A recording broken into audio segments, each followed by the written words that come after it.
¿Qué tal? ¿Cómo están ustedes? Son las 19:01 de este miércoles 17 de marzo de 2021 y estamos en el Palacio Nacional de México, en la Ciudad de México, y vamos a iniciar la conferencia de prensa diaria sobre COVID-19 y demás temas relacionados. COVID-19, la pandemia causada por el coronavirus SARS-CoV-2. Vamos a presentar la situación epidemiológica en México, que presentará el doctor José Luis Salomía, y enseguida yo presentaré los avances de la vacunación hasta el día de hoy. Por favor, doctor Salomía. Después abrimos a preguntas y respuestas, empezando con Otilio Carvajal. Con mucho gusto, señor subsecretario. Muy buenas noches también a todas y todos. Vamos a iniciar con la actualización de los datos, las estadísticas que todos los días se actualizan, dado que todos los días, las 24 horas, los 7 días de la semana, los 365 días del año, todas las unidades a través del Sistema Nacional de Vigilancia Epidemiológica están identificando casos sospechosos y por lo tanto notificándolos al sistema, tomando pruebas de laboratorio, dando el seguimiento correspondiente y realizando las clasificaciones. Es por eso que para el día de hoy podemos actualizar que tenemos 2.370.183 personas que estarían siendo estimadas ya como casos de COVID-19 en México, y podemos verlas también distribuidas, recordando que este es el acumulado histórico desde que empezó la epidemia en México en el mes de febrero del año pasado. Pues precisamente desde ahí vemos cómo se ha comportado la curva epidémica que representamos en este color azul. Continuamos con la tendencia descendente, aunque ha disminuido el porcentaje en los días desde que abrimos esta gráfica el pasado domingo. Todavía se mantiene con una disminución de menos 5% entre las semanas 8 y la 9, pero esto obviamente entonces también mantiene una tendencia descendente que ya tiene 8 semanas continuas de presentación. Esta reducción que vemos en la carga de enfermedad, es decir, en la cantidad de personas que están siendo confirmadas, estimadas de COVID-19, pues de esta totalidad solo el 2% conforman los casos activos, es decir, 35.019 personas son las que iniciaron con signos y síntomas en los últimos 14 días y por lo tanto conforman la actividad epidémica reciente, y están obviamente más representadas en las últimas 2 semanas, y por eso también la disminución de esta proporción que hemos mantenido y hemos estado viendo ya en los últimos meses. Así también actualizamos para efectos de la comparación, es decir, en función de la carga epidémica reciente y la cantidad de casos estimados hasta el momento de toda la pandemia, también el número de esquemas completos de vacunación que ya se tienen hasta el momento, es decir, personas que ya recibieron las 2 dosis de alguno de los 4 tipos de vacuna que actualmente tenemos en México, que para el día de hoy son 626.881, y pues vemos cómo este número se va incrementando también día con día. Como siempre hemos comentado, sabemos que COVID-19, si bien es cierto la mayoría de las personas va a desarrollar COVID leve, COVID moderado, hay un grupo de personas que desarrolla COVID grave y COVID crítico, y de este último grupo hay lamentablemente personas que también fallecen a consecuencia de las complicaciones que la enfermedad produce. Al día de hoy 195.908 han tenido lamentablemente este desenlace. Si vemos la siguiente diapositiva, seguimos actualizando el comportamiento de la hospitalización. Esto es por día, las personas que están demandando una cama de hospital. En la línea de color rojo, las que demandan una cama general; en la línea de color verde, las que demandan una cama con ventilador; y obviamente en la línea crema oscura, pues el total de ambas camas. Y lo que hemos estado viendo y resaltando día con día es la congruencia que hay en relación a la disminución de la magnitud epidémica, de la carga epidémica, es decir, de los casos en el país, con también la demanda de personas que tienen signos y síntomas de infección respiratoria aguda grave, que es precisamente el síndrome que produce el COVID grave, el COVID crítico. Y vemos cómo también desde que iniciamos en el mes de enero se ha mantenido una disminución a nivel nacional, llegando similar que en la carga de enfermedad a los niveles que tuvimos ya el año pasado entre los meses de septiembre y octubre, después de nuestra primera ola, nuestro primer ACME. 24% la ocupación nacional para ambos tipos de camas. Y si vemos la siguiente diapositiva, podemos ver ya específicamente las camas de hospitalización general para los pacientes graves o que requieren en su momento oxigenoterapia o medicamentos antiinflamatorios de manera oportuna, de manera temprana, precisamente para que un COVID moderado transite a grave o un COVID grave transite a un COVID crítico. Es por eso importante la demanda de atención oportuna que las personas deben de tener, sobre todo cuando están presentando signos de alarma o cuando al tener signos de COVID forman parte de un grupo de riesgo o que tiene las comorbilidades que hemos mencionado que generan un riesgo a complicaciones de la enfermedad. Si esta es la situación, hay muchas camas disponibles en México para poder recibirlos, poder atenderlos y darles la atención especializada que se requiere. Como pueden ver, no tenemos ninguna entidad cuya ocupación esté por encima del 50% y en el rango de 30 a 49% de ocupación solo se encuentran 6 entidades federativas y tenemos la gran mayoría, 26, que inclusive tienen pues 70% o más de sus camas disponibles para poder atender a estos pacientes. A nivel nacional, 24.840 serían las camas disponibles, por lo tanto la ocupación nacional de camas generales es solo de un 23%. Si vemos la siguiente diapositiva, vemos ahora la focalización en las camas de hospitalización con ventilador. Aquí no tenemos ninguna entidad que tenga una ocupación más allá del 70% y solo la Ciudad de México con un 51%, es decir, apenas rebasando el rango mínimo de este rango a su vez de ocupación, pues se encuentra entre el 50 y el 69 y esto lo hemos visto fluctuando también en las últimas semanas.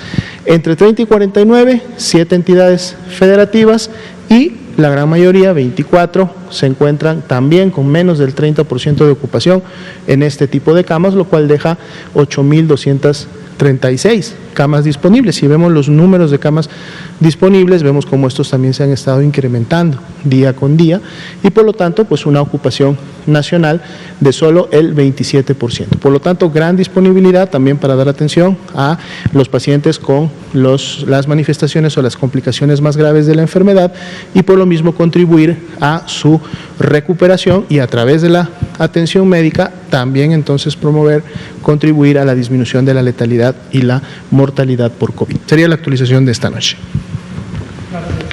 Bien, vamos a continuar con la vacunación.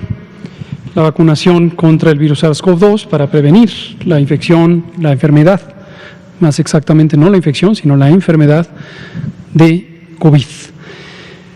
Hoy tuvimos un buen rendimiento, 157.042 aplicaciones de vacuna y noten ustedes, esto lo vamos a estar comentando varios días para que cualquier persona que no nos haya escuchado la primera vez y hoy tengamos la oportunidad de que nos escuche, identifique estas variaciones. Ayer comentábamos con cierto detalle cómo a partir de que llega un embarque, generalmente los miércoles, los embarques de Pfizer llegan los martes y generalmente los miércoles tenemos un incremento en la capacidad de distribuir vacunas.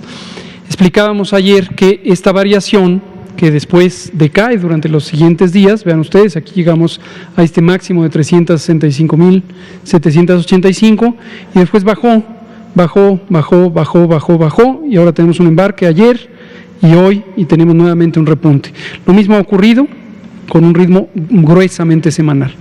Pero explicábamos algo que hoy comentamos en la sesión ordinaria de la Comisión Consultiva de Salud Pública del Consejo Nacional de Salud, que es este fenómeno de distribución demográfica territorial. ¿Qué quiere decir esto? ¿Dónde están las personas? ¿Qué tamaño tienen los poblados? que se están en este momento vacunando. Generalmente, cuando tenemos un abastecimiento reciente, tenemos la capacidad de seleccionar municipios más poblados y agotar la cobertura de vacunación de las personas adultas mayores de 60 años de esos municipios un poco más grandes. Pero en los días que le siguen, ya no estamos en la cabecera municipal, quizá estamos en poblados más pequeños, en los que es más difícil para las propias personas congregarse porque viven en varios poblados alrededor del punto de vacunación, y para las propias brigadas correcaminos el desplazarse de poblado en poblado.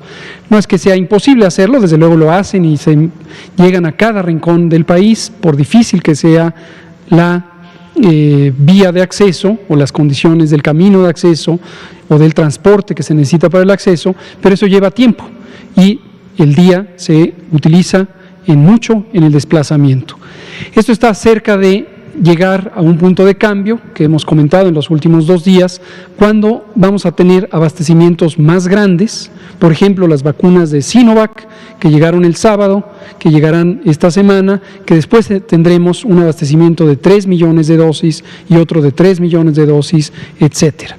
Lo mismo en el momento en que la vacuna de AstraZeneca, que se fabrica o se estará fabricando en Argentina y se estará envasando en México, ya empiece a ser liberada para su uso, no solamente en México, sino en América Latina. Recordar que este proyecto es un proyecto de colaboración continental o subregional en el que esta fabricación en Argentina, este envasado en México, ayudará a el abastecimiento de varios países en la región, no solamente en México. Pero en México, las 77.4 millones de dosis que contrató el Gobierno de México por la vía de este mecanismo empezarán en su momento a ser envasadas y liberadas para su uso en cantidades mucho mayores. Cuando esto ocurra, vamos a tener la posibilidad, y esto es en las próximas muy pocas semanas, de irnos a ciudades más grandes, incluidas las capitales de algunos estados o de casi todas las entidades federativas, y entonces vamos a poder tener rendimientos diarios mucho mayores. Nuestra aspiración es llegar a 400,000, 500,000, quizás 600,000 dosis aplicadas diariamente, con lo cual vamos a tener un avance mucho más acelerado de la vacunación. La siguiente, por favor. En forma acumulativa tenemos ya 4.737.622 dosis aplicadas. Cifra récord, nuevamente. ¿Por qué? Porque vamos teniendo dosis acumulativas. Por cierto, quiero aprovechar para agradecer, así como a veces nos expresamos sobre el sesgo informativo que notamos en algunos medios, también queremos agradecer. Hemos visto que algunos periódicos, por ejemplo en el que trabaja Natalia Vitela, el Reforma, ya incorporó la cifra de vacunación en su cintillo diario donde ponía los casos y las defunciones. Entonces, agradecemos la congruencia en la comunicación, lo hicieron otros medios de comunicación y nos da gusto saber que se incorporan elementos que son de interés público, no tanto por nosotros, que somos quienes lo informamos, sino por el público en general, pero es justo reconocerlo. La siguiente. 66% es lo que representa las dosis que hemos aplicado con respecto a las dosis que hemos recibido. Aquí quiero retomar sobre este porcentaje, también lo comentamos hoy con las secretarias y secretarios de salud en la Comisión de Salud Pública del CONASA, del Consejo Nacional de Salud. Este porcentaje, no tenga nadie la expectativa de que va a ir aumentando progresivamente hasta llegar al 100%. ¿Por qué razón? Porque están cambiando las dos cifras de las que depende este porcentaje. Las vacunas aplicadas, pero también las vacunas recibidas. Conforme lleguen nuevas vacunas, este porcentaje se va a hacer menor. Conforme apliquemos vacunas, este porcentaje se va a hacer mayor. Por supuesto, llegará un punto en donde las vacunas recibidas sean el total de vacunas que se planean recibir, que son para toda la población de 16 años y más, y lleguemos a aplicarlas todas ellas. Ahí sí llegaremos al 100%. Pero esto va a ir cambiando cada día o cada semana y nadie tenga la expectativa de que es el porcentaje con respecto a la meta. No lo es. La siguiente. Y la distribución por los distintos grupos casi no cambia porque esto ha sido bastante estable, ya es una aplicación en menores cantidades, después de que llegamos a vacunar a casi 833,000 personas trabajadoras de la salud, de las 11 categorías laborales, de quienes están expuestos a las mayores probabilidades de contagio. Y 71% de ellas ya tienen la segunda dosis, y esto irá avanzando lentamente con respecto a nuestras conferencias conforme se acerquen los días que toca la segunda dosis. Esto no ha cambiado, esto es Campeche, las personas trabajadoras de la educación en Campeche. Hoy comentábamos también con secretarias y secretarios de salud en esta sesión de la que estoy hablando respecto a los planes que tenemos de empezar a programar y a diseñar las intervenciones de reapertura del sistema educativo nacional. Esto lo vamos a hacer con todo cuidado. Es muy importante que la sociedad tenga muy presente, no queremos una acción precipitada o acelerada de apertura del sistema educativo. Sí nos interesa lograr que existan las condiciones apropiadas de seguridad sanitaria para educandos y personas que participan en la educación, tanto como mentores, mentoras que participan como instructoras, y el personal administrativo también, pero sobre todo el personal que está en las aulas. Chiapas, que ya pasó a verde, Sonora, que pasó a verde, son en este momento candidatos a ser quienes continúen con la vacunación a personas del sistema educativo. Esto no se ha decidido, es importante, no es una decisión tomada, es ahora una propuesta técnica, y este mismo viernes tendremos una reunión técnica de trabajo con la Secretaria de Educación Pública, la maestra Delfina Gómez, y su equipo para ir construyendo esta propuesta, que será revisada por el Gabinete Federal, que participamos en la respuesta a COVID, y desde luego por el propio presidente. Hoy ya empezamos segundas dosis de personas adultas mayores. Recordar que ayer mismo dijimos, ya pronto van a empezar a pintarse esta barra. Por hoy es 1% de estos 3.260.679 personas adultas mayores de 60 años. Hoy empezamos segundas dosis, casi 17,000, y a otros más les tocará mañana y pasado y enseguida, hasta que lleguemos al 100% de personas protegidas con doble dosis, excepto en los casos en donde en su momento utilicemos la vacuna CanSino. Todavía no está en uso en México, pero próximamente lo estará.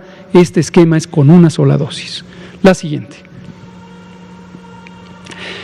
Los eventos supuestamente asociados a vacunación, inmunización, aquellas reacciones orgánicas que están asociadas con el hecho de ser vacunado, la gran mayoría de ellas esperables, menores en importancia, que no dejan ninguna secuela y afortunadamente representan más del 99% de ellas. Menos del 1% han sido casos graves.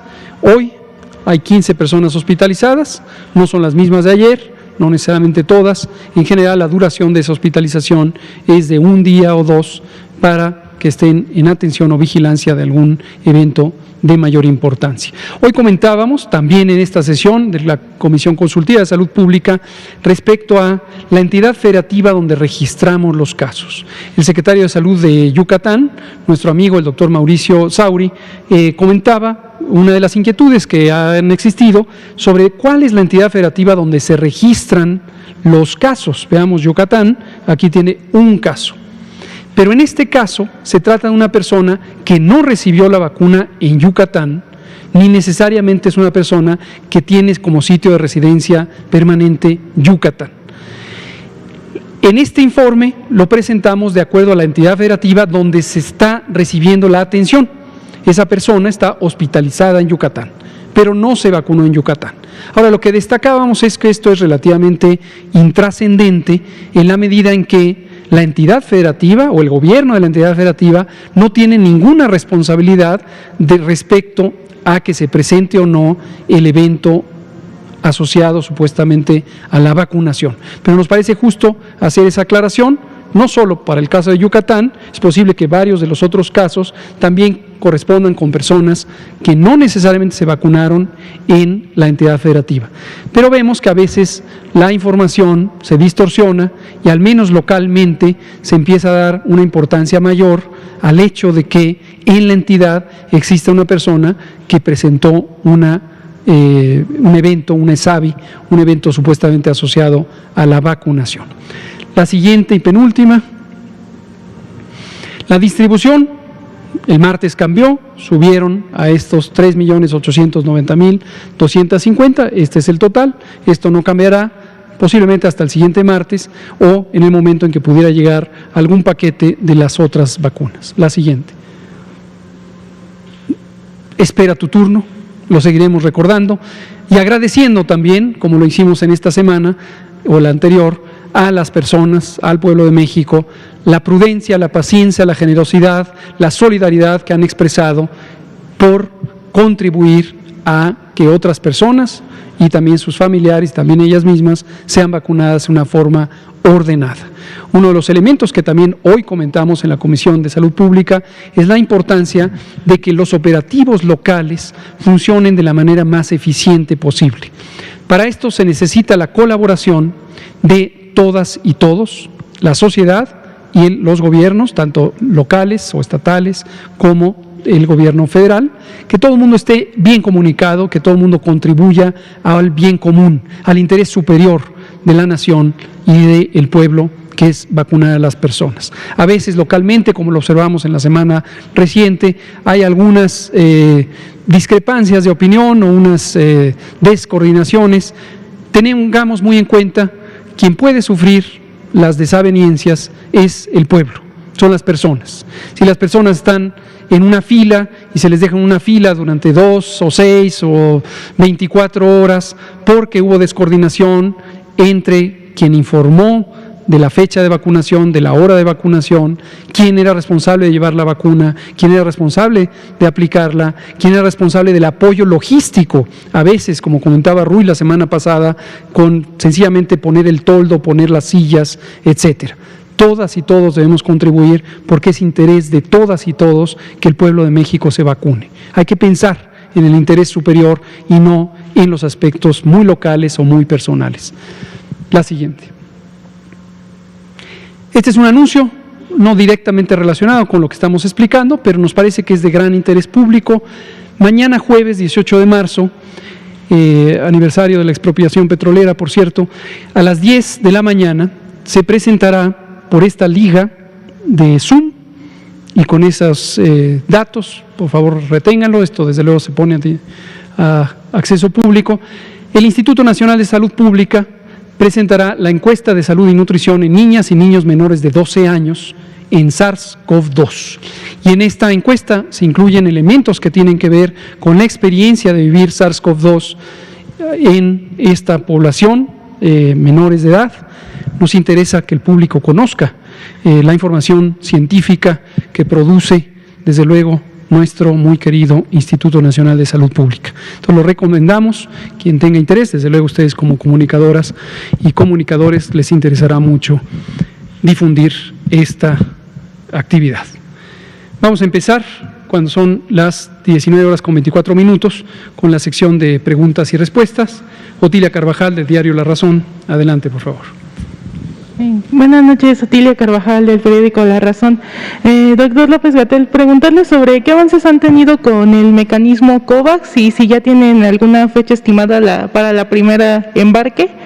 Y pues también preguntarle en esta primera ronda a cuántos millones de dosis de AstraZeneca va a tener México acceso. Muchas gracias. Esto nos ayuda, la pregunta muy oportuna de Otilia, a darle seguimiento a la pregunta que ella misma hizo la semana pasada, en donde habíamos dejado como un pendiente el definir cuál iba a ser el mecanismo de adquisición. Recordar que el mecanismo COVAX es uno de los componentes de lo que se llama la plataforma de aceleración de desarrollo y acceso a las, en este caso las vacunas, pero en general los insumos para la salud, para la respuesta a emergencias, que es el marco más amplio que organiza las Naciones Unidas, incluyendo la OMS, la Organización Mundial de la Salud, que es la agencia especializada de las Naciones Unidas en materia de salud. Y concretamente la plataforma COVAX consiste en un mecanismo en el que los estados miembros de la OMS, desde luego incluye a México, que es uno de los estados fundadores de esta organización, ponemos todos la posibilidad de adquirir, esto quiere decir, hacemos contratos Y al hacer contratos, de acuerdo a un tabulador muy transparente, existimos países que podemos pagar un costo semejante al costo de oferta de estas vacunas. Hay países que no tienen esos recursos y pagan un costo menor. Y por eso es un mecanismo solidario en donde todas las naciones ponemos lo que podemos y recibimos lo que necesitamos.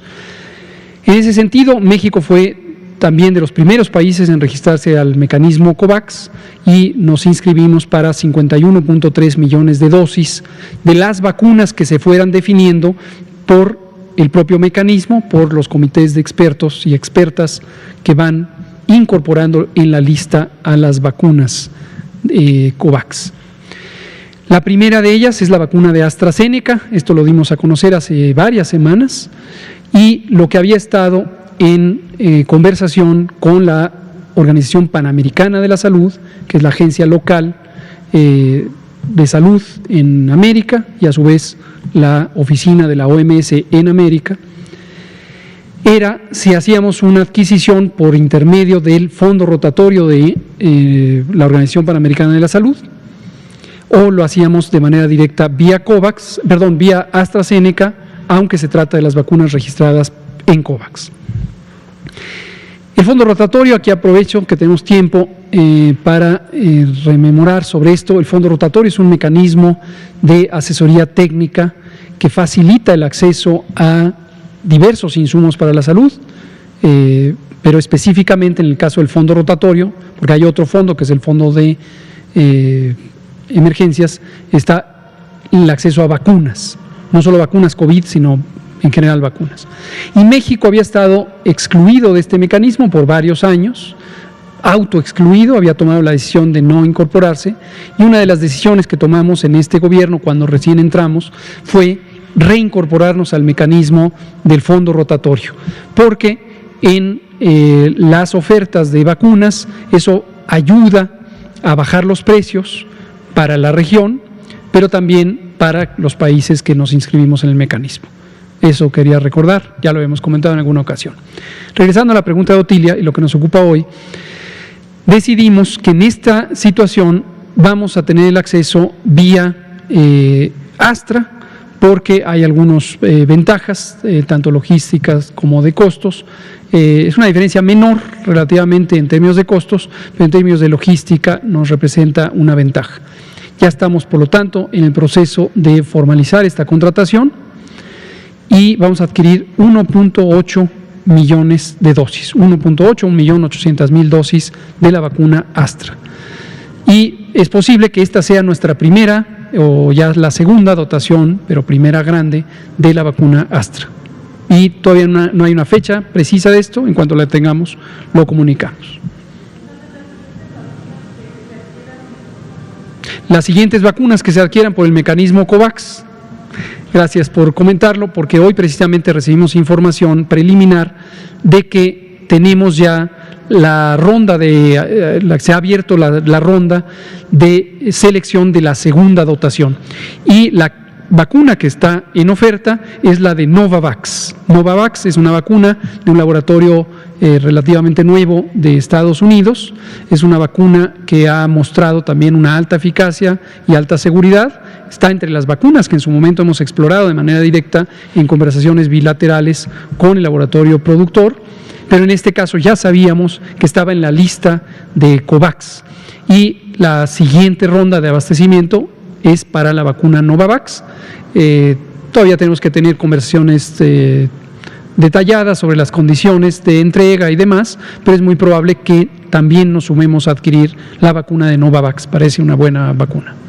Gracias. Y otra pregunta. Hoy se reportó que en San Luis Potosí nació un bebé con anticuerpos contra SARS-CoV-2. A su madre la habían vacunado con la vacuna de Pfizer. Si nos pudiera comentar un poco más de este caso. Cómo no. Me llamó la atención la noticia por lo relativamente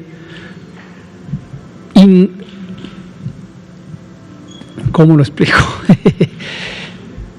Es una noticia de poca relevancia científica en este sentido. Es decir, qué bueno que hay una nena que nace y nace con anticuerpos, qué bueno que hay una mamá que en su momento fue vacunada y tiene protección y que además no tuvo ninguna reacción adversa a la vacuna en el momento en que se la pusieron, pero es algo esperado que los anticuerpos de una mujer gestante pasen a el producto de la gestación, es decir, al niño o la niña que está en su vientre. Por eso nos llamó la atención que se publicitara, pero bueno, es una experiencia, puede haber otras. Cuando se vacunen mujeres embarazadas, se espera que los niños, productos de ellas, nazcan con anticuerpos. Ahora, ¿cuánto va a durar esos anticuerpos? No se conoce específicamente para el caso de la inmunidad contra el virus SARS-CoV-2, pero ciertamente la experiencia de muchas otras dotaciones de anticuerpos, ya sea por infección natural o por vacuna, es que duran aproximadamente 4 a 6 meses. Los anticuerpos los fabricaron las células de la madre, los glóbulos blancos, los linfocitos B de la madre, no los fabricó la niña. Y circulan en la sangre de la niña, ya una vez nacida, durante aproximadamente 4 a 6 meses. Después, por un proceso de degradación natural, empiezan a perderse y la niña no seguirá siendo protegida por el hecho de haber sido inmunizada por la madre. En el caso de algunas dotaciones de anticuerpos, también la lactancia materna contribuye a cierto otro tipo de anticuerpos. Recomendamos la lactancia materna por innumerables razones y ojalá que a esta niña también le den leche al seno materno. Pero eso es. Ahora, la otra implicación es la pregunta si se puede ya vacunar masivamente a las mujeres embarazadas.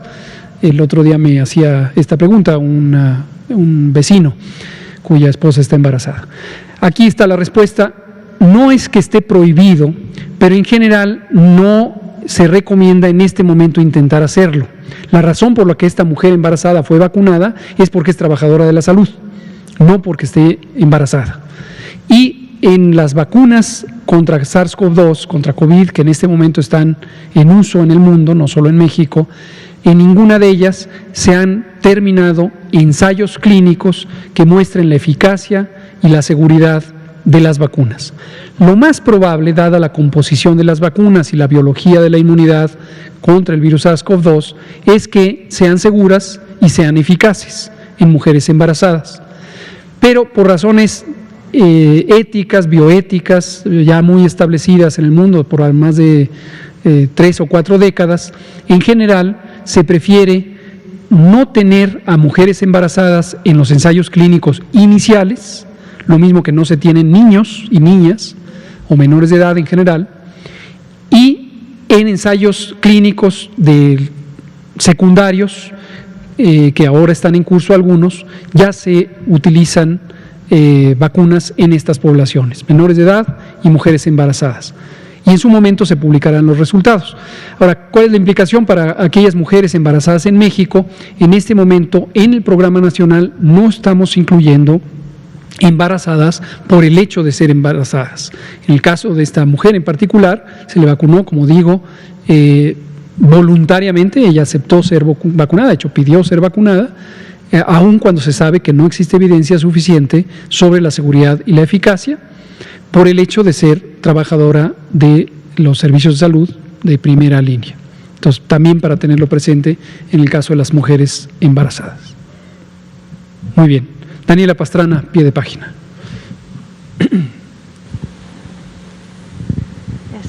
Gracias, doctor. Buenas noches.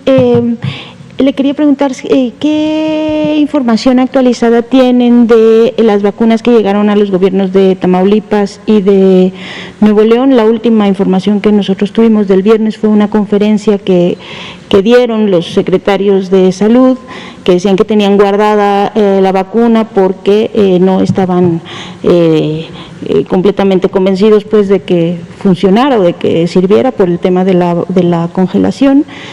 Y también, si es posible, que dentro de estos desagregados que hacen nos puedan dar desagregados a nosotros sobre cómo va el plan de vacunación en los estados, porque es un poco, digamos que la información en los estados no fluye igual que en la Ciudad de México, y entonces para muchos de nuestros colegas a veces es muy difícil, como en este caso, definir o digamos hacer notas que ayuden, por ejemplo en el caso de Chiapas, para saber si ya eran todas las vacunas que iban a llegar o no iban a llegar más, o cuánta era la población objetivo, ese tipo de cosas. ¿Cómo no? Entonces, bueno, esa es una pregunta, si tienen ya actualizado, sí, y si nos lo pueden dar así. Con mucho gusto, me parece una solicitud muy pertinente, y mis demás colegas, además del doctor Alomía, mis demás colegas seguramente estarán escuchando, y les voy a pedir, saliendo de aquí, que me ayuden a preparar un informe ya diariamente. No necesariamente lo vamos a presentar aquí, pero va a estar disponible en el informe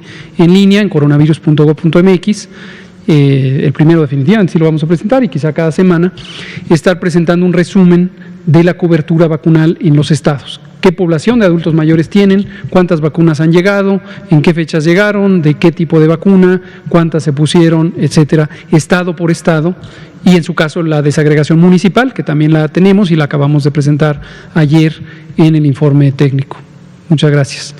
Respecto al caso específico que comenta Daniela Pastrana de pie de página, se trata de esta conversación que se tuvo la semana pasada, me parece, lo explicó el doctor López Ridaura, de que llegaron vacunas a Nuevo León y a Tamaulipas, en las que, igual que también en Oaxaca, en las que los monitores de temperatura habían registrado lo que técnicamente se conoce como una excursión, es decir, un aumento. A veces la excursión es hacia la baja, es una reducción de temperatura respecto al intervalo de referencia de la temperatura ideal a la que debe permanecer el producto. Y estas excursiones se trataban de un aumento de 2 grados centígrados más allá de la temperatura recomendada para el transporte de la vacuna, pero explicaba el doctor López Ridaura que todas las vacunas, y esto pasa también con otros productos farmacéuticos que requieren refrigeración, son sujetos a un proceso de evaluación de termoestabilidad. La termoestabilidad, quiere decir temperatura, es un proceso de análisis sobre cuánto puede resistir en condiciones incluso extremas un producto farmacéutico, en este caso estas vacunas, sin que se afecten sus propiedades. Generalmente las propiedades que pudieran afectarse son las de potencia, que se mide como capacidad protectora, y raramente la presión de temperatura, al ejercer temperatura extrema para arriba o para abajo, afecta la seguridad del producto, pero también se considera en las pruebas de termoestabilidad. Y en estas pruebas de termoestabilidad es muy, yo diría, llamativo la enorme resistencia que tiene la vacuna, que puede resistir temperaturas hasta de 25 grados centígrados, esto es la temperatura que tenemos ahora en estos días de calor, durante varias horas, casi más de un día, 26 horas de resistencia. Entonces a 25 grados, 26 horas, y no se afecta la potencia del producto. Entonces, como explicaba también Ruy, esta observación que hacen nuestros colegas, el secretario de Salud de Nuevo León, la secretaria de Salud de Tamaulipas, es una exigencia sobre algo que está probado por la Agencia de Regulación Sanitaria del país, con pruebas formales de termoestabilidad, y desde luego la excursión de temperatura, que fueron 10 grados por un máximo de 2 horas, es una afectación mínima de las condiciones de transporte que sabemos por las pruebas no afectan la potencia, no la afectan en modo alguno. Sin embargo, respetamos mucho a nuestras colegas secretarias y secretarios de salud. Le mandamos un saludo al doctor Manuel de la O. Cavazos, secretario de Salud de Nuevo León, y a la doctora Gloria Monina, secretaria de Salud de Tamaulipas. Les respetamos mucho, acabamos de tener participaron activamente en la reunión de hoy de la Comisión de Salud Pública del Consejo. Y si ellos están expresando esta preferencia de que los neoleoneses y los tamaulipecos no se vacunen por ahora, por lo menos la cantidad de dosis que prefieren ellos no utilizar, pues es una decisión legítima de ellos. Ellos deciden que no se vacunen estas casi 4,000 personas. Por el momento se atrasará un poco, desde luego cuando lleguen nuevos embarques se les dará vacunas.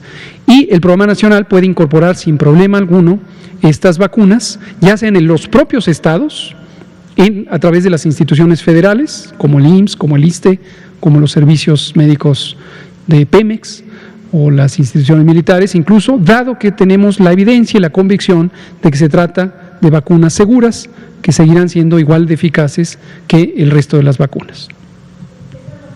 Llegaron allá y que tenían, digamos que guardadas con esta precaución, ¿qué se va a hacer con ellas? O sea, siguen guardadas, las van a enviar. Se pueden utilizar por parte de las instituciones federales que participan en el operativo en vacunar a personas de esas mismas entidades o fuera de otras entidades. El país entero está ávido de vacunas, no tendría sentido rechazar, desperdiciar vacunas que están en perfecta capacidad de uso, que son eficaces y que tenemos toda la evidencia de las pruebas de termoestabilidad que esta excursión de temperatura representa un riesgo prácticamente nulo de que hayan sido afectadas.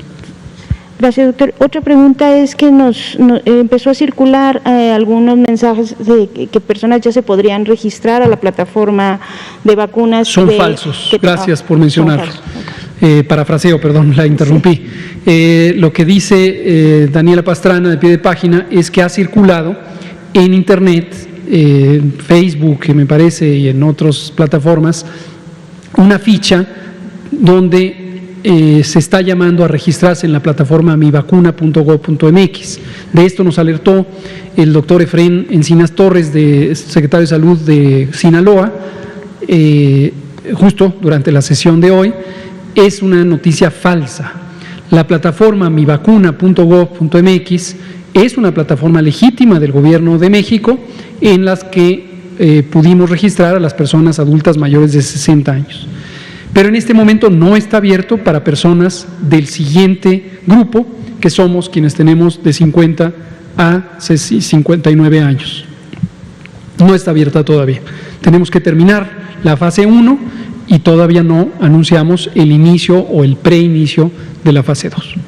Gracias. Y una última que está relacionada con los deudos, que nos han estado también preguntando mucho, lo que se había anunciado de apoyos a deudos de familias que tuvieron algún deceso y que dicen que no les contestan o que no han tenido más información después, por lo menos en este último mes. Sí. Si tienen alguna información de eso, si es posible que puedan facilitárnosla aquí en los siguientes días. Se la debo y le había preguntado a Arturo Contreras anteayer o ayer.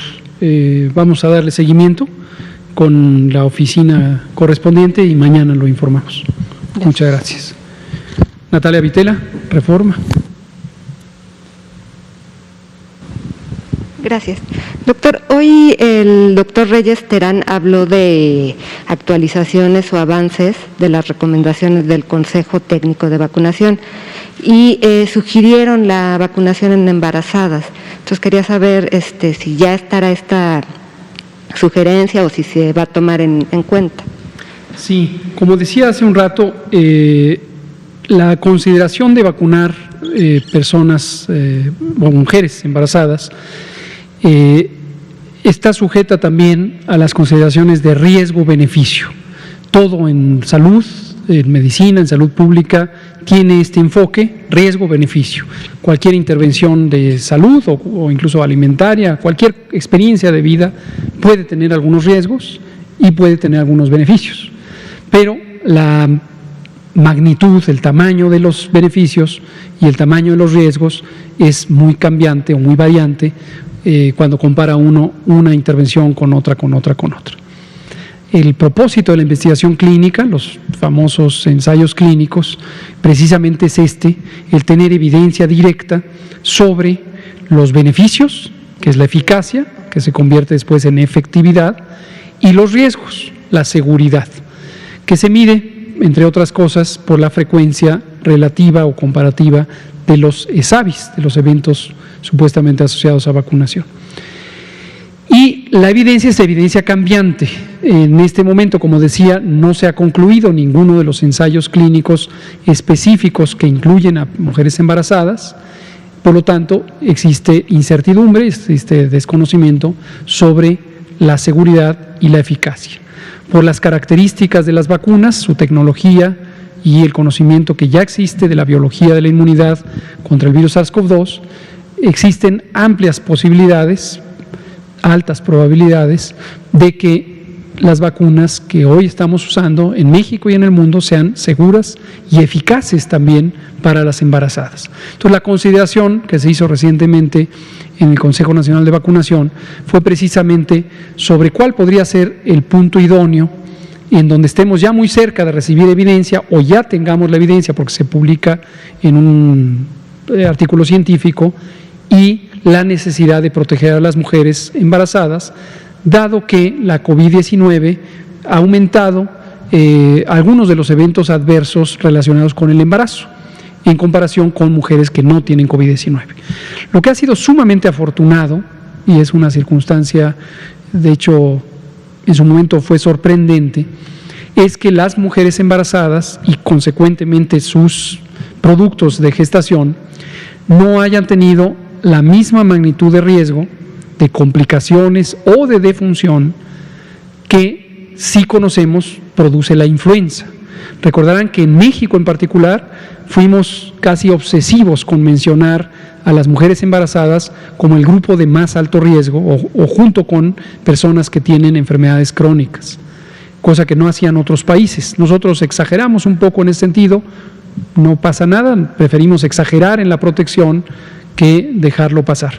Pero la evidencia que fue surgiendo del conocimiento de COVID-19 a lo largo del año 2020 nos permitió corroborar que sí hay incremento en el riesgo de desenlaces desafortunados del embarazo, por ejemplo, partos prematuros, amenazas de pérdida o amenazas de parto prematuro y otras, bajo peso al nacer, etcétera, en mujeres que están embarazadas y son afectadas por COVID-19.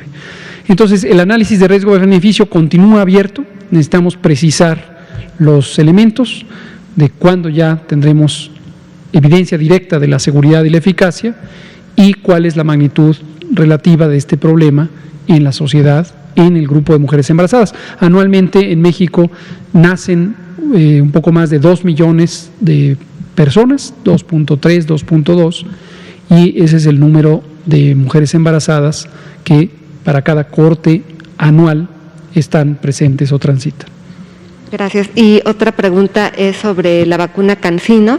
Se supone que iban a llegar 2 millones, o bueno, que iba a haber 2 millones de dosis en marzo y va a haber 1 millón. Quería saber por qué el retraso. Sí, de la vacuna CanSino, recordar que tenemos dos elementos. Una, que es la dotación principal, se trata de vacuna que no está envasada, sino llega a granel.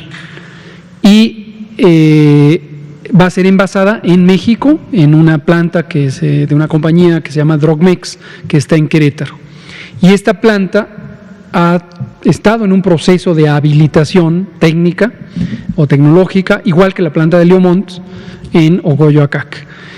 Y hasta que no se tenga todo el proceso estructurado en condiciones físicas, en entrenamiento del personal, en protocolos de seguridad, etcétera, COFEPRIS no va a autorizar ya el funcionamiento de la planta y la liberación del producto.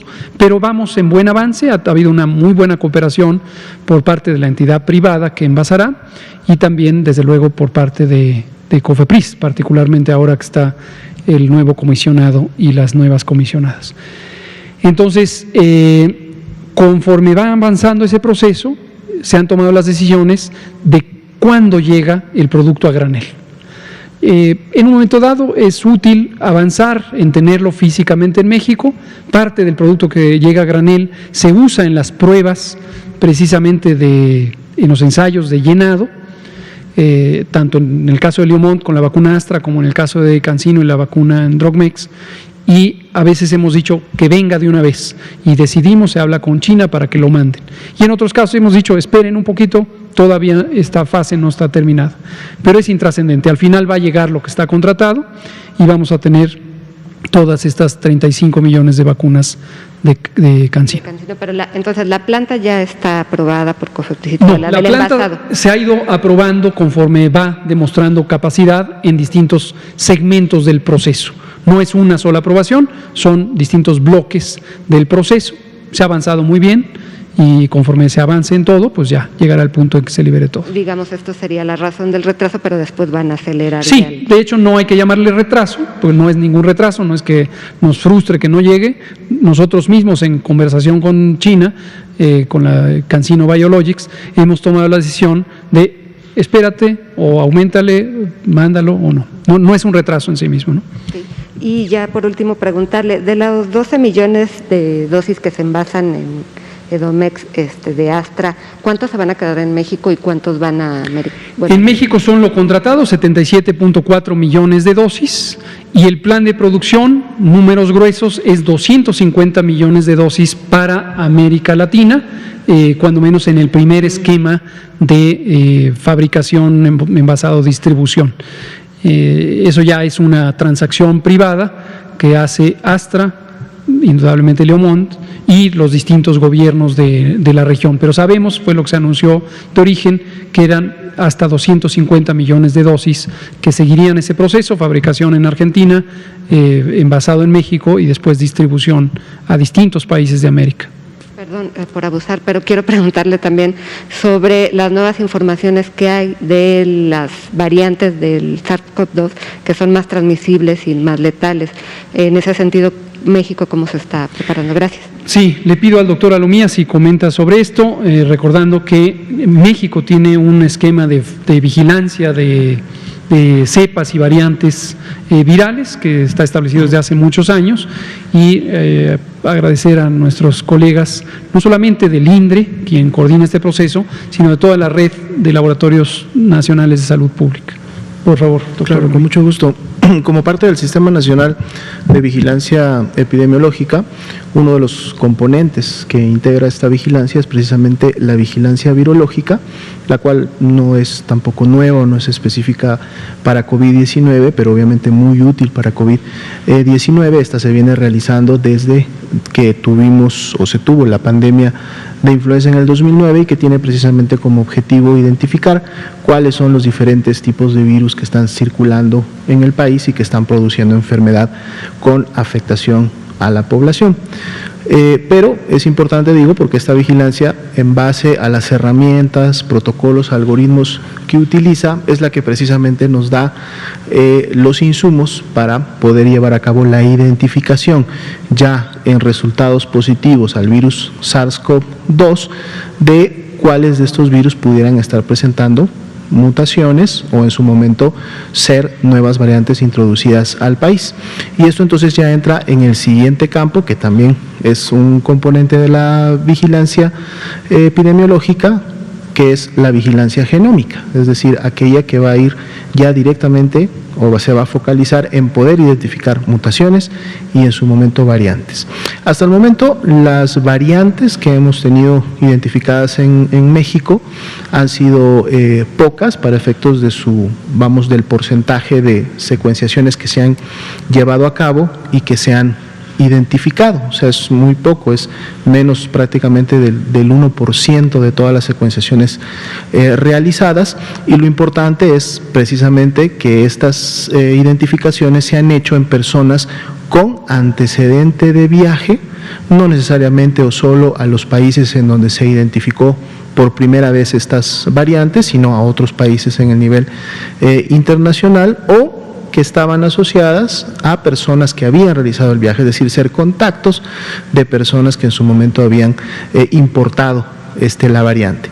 Pero para efectos de circulación importante, o que algunas de estas nuevas variantes, como las que se identificaron en un momento determinado en Inglaterra o las que se identificaron en Sudáfrica o en Brasil, no han representado todavía un porcentaje importante de la presencia y circulación de las mismas en el territorio mexicano.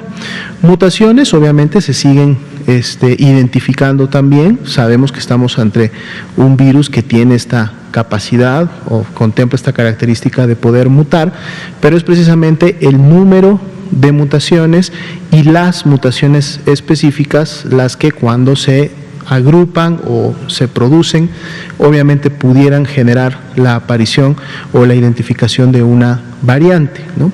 Entonces, en este momento, de hecho, se está trabajando para incrementar la capacidad de secuenciación genética y a través del incremento de esta capacidad, pues obviamente poder tener una mayor cantidad de aislamientos que en su momento permitan, obviamente, esta secuenciación.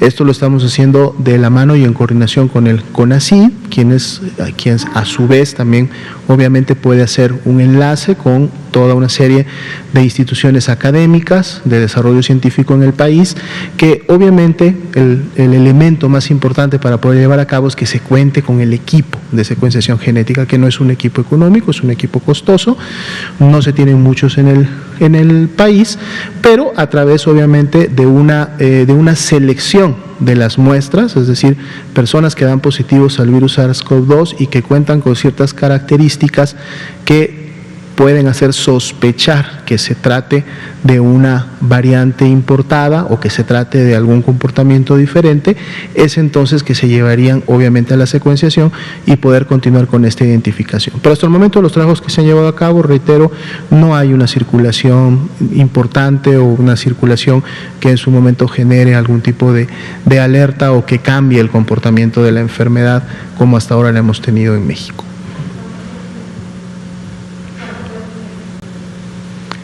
No tengo el dato actualizado, no quisiera dar un dato desactualizado, pero son varios millones de pesos. Entonces, obviamente son equipos que se requiere una inversión importante. En algunos casos inclusive se pueden recibir a través de donaciones o a través de convenios internacionales. El INDRE obviamente cuenta con estos equipos, pero poder adquirirlos requeriría sí de una inversión bastante importante. Muchas gracias. Vamos a culminar con Héctor García, de Grupo Cantón, periódico Basta. Gracias a los dos, subsecretario. ¿Por qué los ESAVIS ocurren más en mujeres? Fíjese que es una pregunta interesante, gracias Héctor por hacerlo notar.